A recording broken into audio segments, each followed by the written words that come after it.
On a ici une fonction f à valeur réelle dérivable sur R+, pour laquelle on suppose que f' plus f tend vers un réel L quand x tend vers plus infini. Et on nous demande alors de montrer que f de x tend également vers L quand x tend vers plus infini. On peut déjà se simplifier le problème en remarquant que si on montre ce qu'on nous demande quand L vaut 0, on l'aura en fait montré pour n'importe quel réel L. En effet, si on le montre quand L vaut 0, dans le cas quelconque, on s'y ramènera en posant g de x égale f de x moins L. Plaçons-nous donc dans le cas où L vaut 0. On sait que quand on a une inégalité sur une dérivée, on peut, par intégration entre guillemets, obtenir une inégalité sur la fonction. On aimerait donc avoir ici une dérivée. On aimerait, entre guillemets, que ce terme-là disparaisse.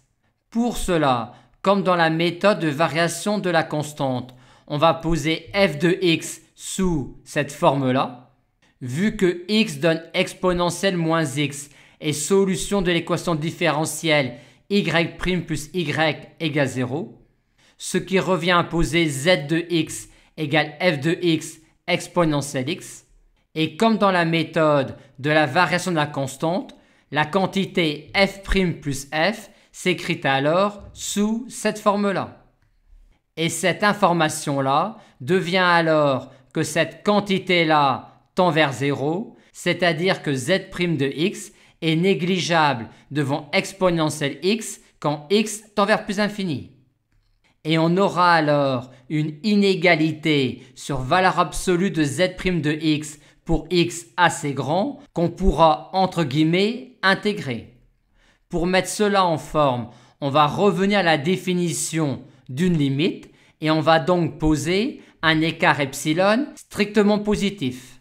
Vu cette information-là, on a cette quantité-là qui tend vers 0 quand x tend vers plus infini. Par conséquent, il existe un réel A strictement positif tel que l'on est cela sur A plus infini. Mais comme on souhaite intégrer Z', on va écrire cette inégalité-là sous cette forme-là. On en déduit alors par intégration entre guillemets entre A et X, où X est un réel supérieur ou égal à A, cette inégalité-là.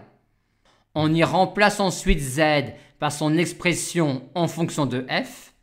Puis pour isoler F, on divise cette inégalité-là par exponentielle X.